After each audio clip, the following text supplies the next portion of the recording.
এই যে সূচ দেখছেন, এর স্বভাব হলো গেঁথে যাওয়া। আর যদি এটা গেঁথে যায় তাহলে এটা যন্ত্রণা দেবে। আর এটা হলো সুতো। যদি এই সুতোটা কোনো ঘুড়ির সাথে বেঁধে দেওয়া হয় এবং এই ঘুড়িটা ওড়ানো হয়, তাহলে অন্য কোনো ঘুড়ির সুতো কাটতে এটা সাহায্য করতে পারে।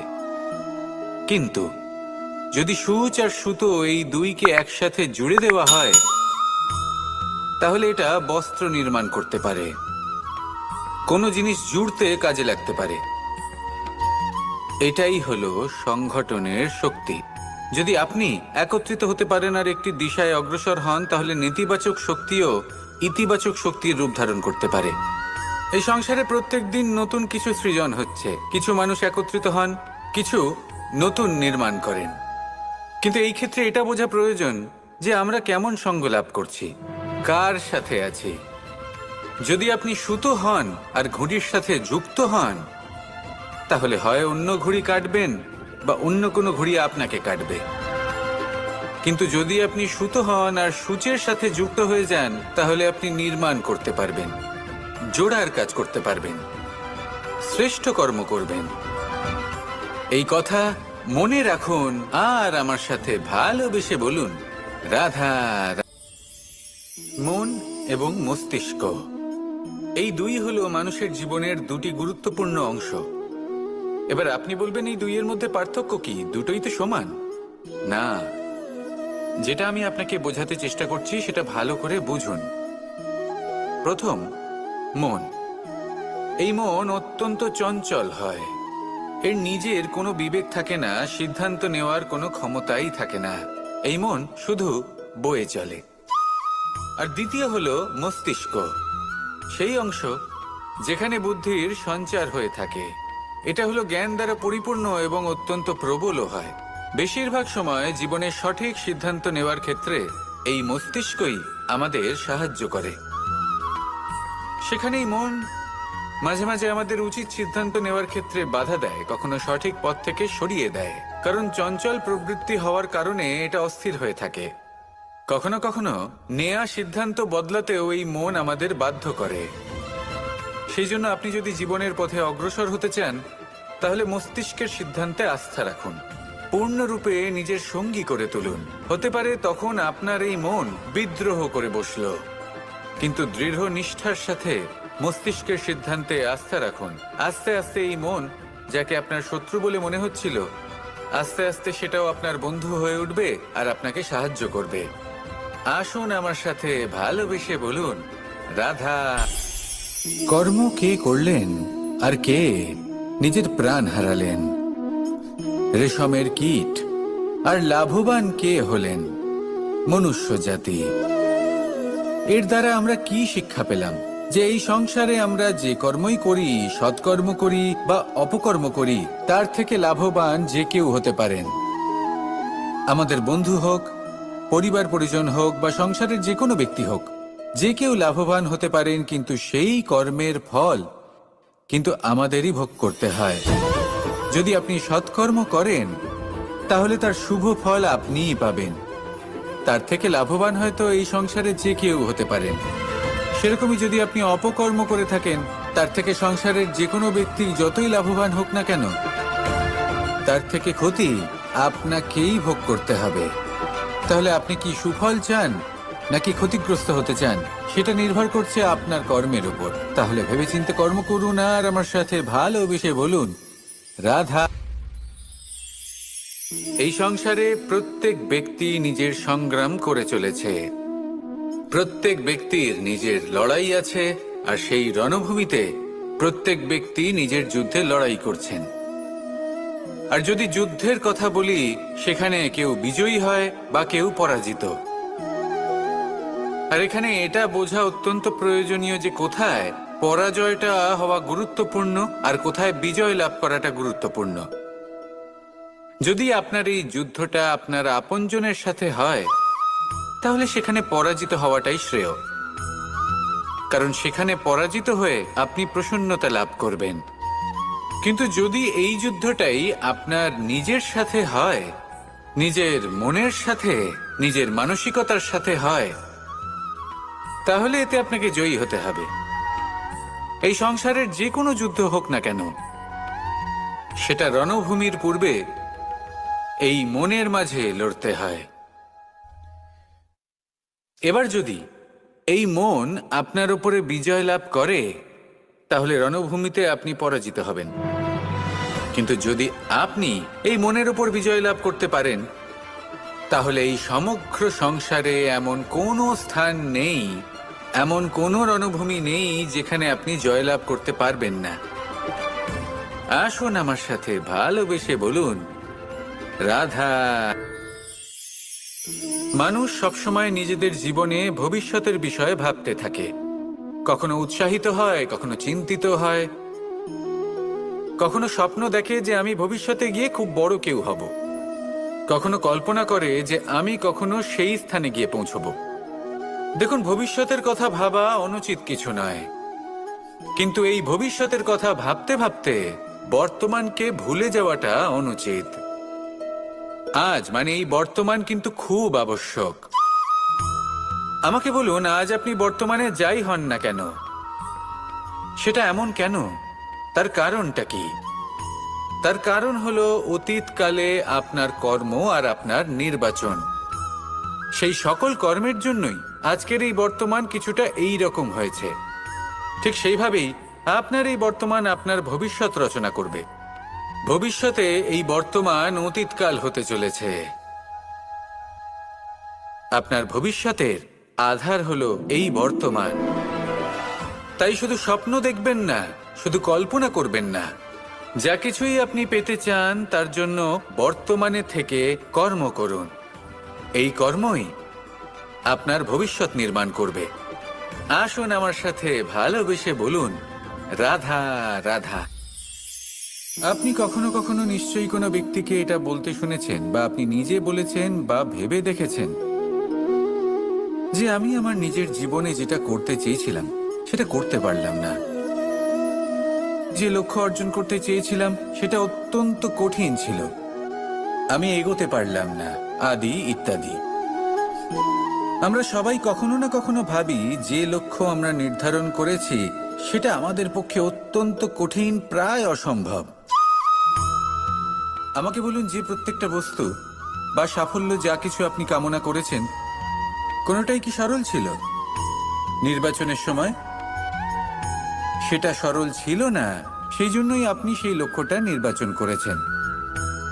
কারণ সংসারের যে কোনো বস্তু বা কোনো সাফল্য যদি খুব সহজে পাওয়া যায় বা কম চেষ্টা করেই লাভ করা যায়, সেটা আমাদের ততটা সন্তুষ্ট করে না।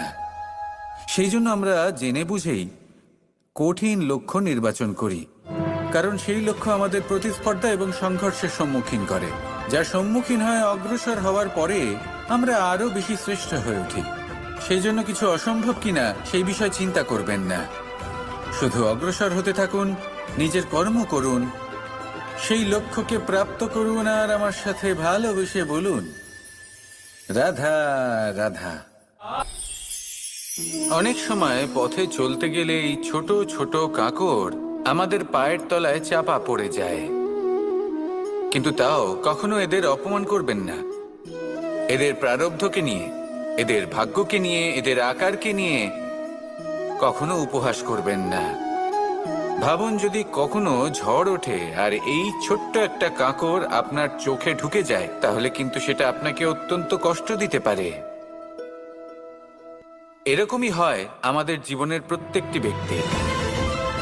কখনো কাউকে অপমান করবেন না, সবসময় সবাইকে সম্মান করুন। যদি আপনি কাউকে অপমান করেন, যদি আপনি কাউকে ছোট অনুভব করান, হতে পারে সময় এলে পরে সেই ব্যক্তিও আপনার শত্রু হয়ে উঠবে, আপনাকে বিকট পরিস্থিতিতে ফেলতে পারে। সেই জন্য কারোর আকার দেখে তাকে সম্মান করবেন না। এই সংসারে সবাইকে সম্মান করুন, সবাইকে ভালোবাসুন। আর আসুন আমার সাথে ভালোবেসে বলুন, রাধা রাধা। আপনি কি কখনো নৌকা যাত্রা করেছেন? করে না থাকলেও নিশ্চয়ই দেখেছেন যে এই জল, যা নিজের অন্তরে সব কিছু সমাহিত করে নিতে পারে, এই নৌকা সেই জলের ওপরেই ভেসে থাকে। নদীর স্রোত কাটিয়ে সে সামনে অগ্রসর হয়। কিন্তু যদি এই নৌকায় কোনো ছিদ্র হয় তাহলে কিন্তু সেই নৌকা ডুবে যাবে। আর এতে কোনো তফাৎ হবে না যে সেই ছিদ্র ছোট নাকি বড়, নৌকা ডুবে যাবে। এই ছিদ্র হলো আমাদের জীবনে আমাদের অপগুণ, আমাদের দোষ, আমাদের বিকার। কখনো এটা ভাববেন না যে এই দোষ খুবই ছোট, এতে কিছুই যাবে আসবে না।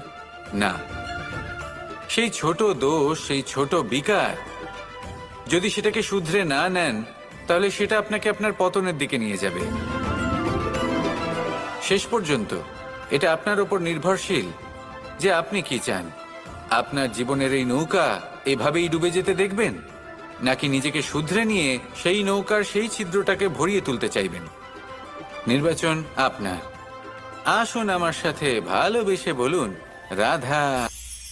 এই সংসারে প্রত্যেকটি ব্যক্তির নিজস্ব বিশেষত্ব আছে, আর এই বিশেষত্ব কারোর কাছে শক্তির সমান, কারোর কাছে দুর্বলতা।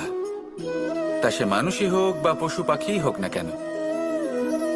যেমন মাছ নিজের সমগ্র জীবন জলের মধ্যেই যাপন করতে পারে, কিন্তু সে বনের মধ্যে ছুটতে পারবে না। সেখানে সিংহকে বনের রাজা বলা হয়, কিন্তু সে তার আধিপত্য জলে স্থাপন করতে পারবে না। যদি এই সিংহ মাছকে এই প্রতিস্পর্ধা জানায় যে তুমি বনের মধ্যে এসে আমার সম্মুখীন হও, তাহলে সেটা অনুচিত হবে। সেটা মাছের দুর্বলতা নিয়ে উপহাস করার মতোই হবে। এবার সংসার এটা দেখে যিনি দুর্বল তার পরিস্থিতি দেখেও হাসবে, আর আপনার মূর্খামি দেখেও উপহাসই করবে। সেই জন্য নিজের জীবনে সব সময় যদি নিজের তুলনা করতে হয় তাহলে সেই ব্যক্তির সাথে করুন যে বল, স্থান এবং ধন এই তিন দিকে আপনার সমতুল্য, কারণ সেক্ষেত্রে দুজনেই উচিত শিক্ষা লাভ করবেন।